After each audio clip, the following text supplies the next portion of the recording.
Amen. Vous vous souvenez, l'apôtre Paul a commencé son voyage missionnaire et il avait prévu aller dans un endroit pour prêcher.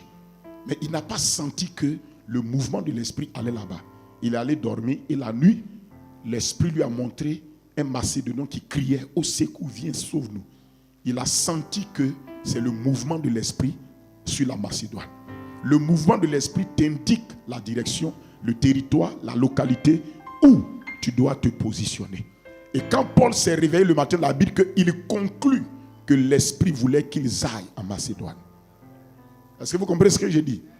Un chrétien qui n'apprend pas à suivre le mouvement personnel de l'esprit dans sa vie spirituelle, il va rater des directions, rater des destinations, rater des opportunités et manquer des choses que Dieu avait planifiées et préparées pour lui. Amen. Marcher avec Dieu, ça demande de la focalisation, ça demande de la discipline, parce que tu dois suivre le mouvement de l'Esprit de Dieu. Amen. Suis le mouvement de l'Esprit doucement. Le mouvement de l'Esprit de Dieu, tu dois apprendre à le suivre. Et il y a un mouvement de l'Esprit de Dieu qui se passe à l'intérieur de tout chrétien.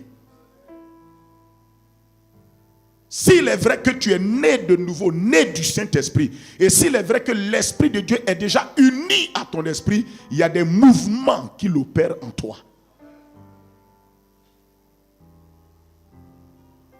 Si tu es né de nouveau, tu es né du Saint-Esprit.